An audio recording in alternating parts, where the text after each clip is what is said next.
Ұлыстың ұлы күні құтты болсын халайық. Ұлыстың ұлы күнінде міндетті түрде дастарханымызда наурыз көже әзірленген. Наурыз көже ұлттық тағам. Келер жылғы молшылықтың жоралғысы ретінде наурыз тойында әр шаңырақта міндетті түрде осы көжені әзірлейміз. Халықтық дәстүр бойынша оған кем дегенде 7 түрлі азықтық заттар міндетті түрде қосылуы керек. Тақ санын сақтап, мұндай заттар көбейтіле беріледі. Соғымның арнайы сақталған мүшелері қазы, қарта, жалжая, шұжық та қосылады.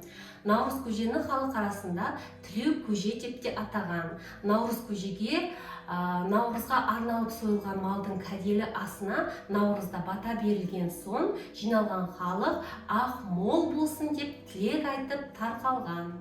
Ұлыстың ұлы күніне арнайы сақтаған етімізді алдымен жуып, қазанымызды көтеріп, ішіне су құйып, осы етімізді асамыз. Ең алдымен осы наурыз көжемізге су қосамыз. Ата-бабаларымыз айтқандай, өзендей өмір, көлдей көңіл, ұрпақ өрі судай асып тассын деген мағынаны білдірген екен. Ал қазақтың ең жақсы көретін дәмдерінің бірі ол ет.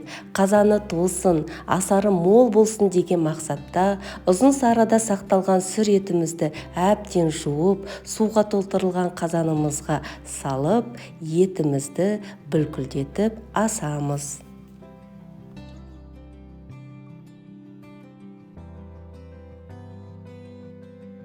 Етіміз дайын болғанға дейін күрішімізді бірнеше қайтара жуып, қайнап тұрған ыстық суда 5 минуттай жартылай бұқтырып аламыз.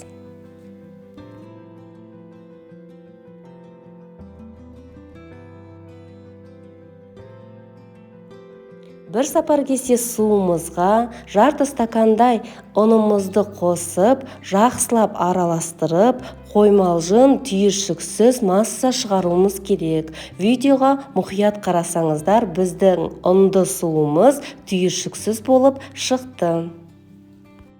Етіміз дайын болды, сорпамызды екінші қайтара сүзіп аламыз.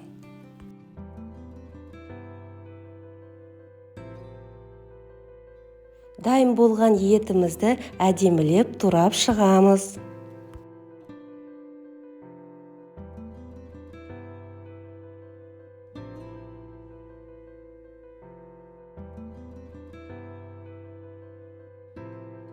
Наурыз көжемізге қосылатын келесі дәмнің бірі тұз. Тұз қосқаны қазақтың мәдениеті сөз. Қашаннан сөзді қадірлеген қазақ ешқашан дәмсіз сөз сөйлемеген. Сондықтан да тұз астың дәмін келтірер, мақал сөздің мәнін келтірер деген мағынамен қосқан. Тұзды абайлап қосасыздар, дәміне қарай. Келесі қосылатын дәміміз құрт.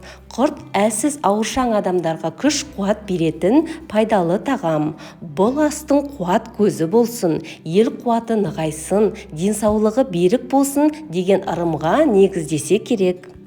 Келесі қосылатын дәміміз ұн. Ұнды біз алдын ала суға езіп дайындап алдық.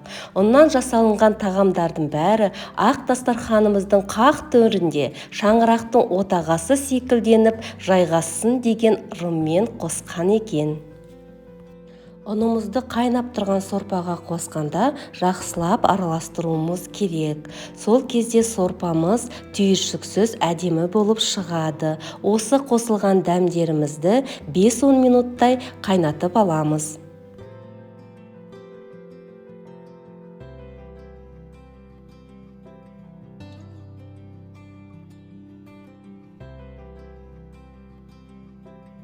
Келесі қосылатын дәміміз ол арпа. Алтын арпаны да осы наурыз көжеге қосқан екен. Арпа денсаулыққа шипалы, дәруменді ғажап дән. Сондықтан денсаулығымыз мықты болсын деген мағынамен осы көжемізге қосқан екен.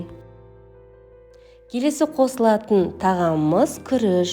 Күріш те табиғи элементтерге бай дәнді дақыл. Бір тамырдан өсіп өнген күріштей ұрпағымыз көп болсын деген тілекпен қосқан екен.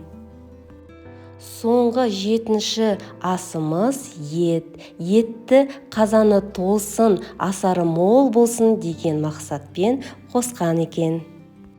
Сонымен наурыз көжемізге 7 түрлі дәм қосылды. 7 деген сан қазақта киелі сан. Қазақ киелілікке, ырымшылдыққа аса мән берген.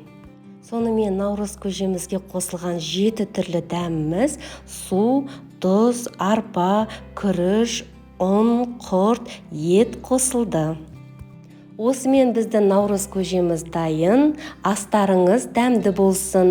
Алдағы видеоларымның бірінде қызыл ірімшіктің видео рецебін жүктейтін боламын. Ол ірімшіктің ерекшелігі мәйекпен ұйытылып жасалынатын болады. Ол үшін менің арнама тіркеліп, лайк басуды ұмытпаңыздар. Мына қоңырауша белгісін басып қойсаңыздар, сіздер бірінші болып менің видеомды көріп отырасыздар. Сіздермен болған Нұржамал.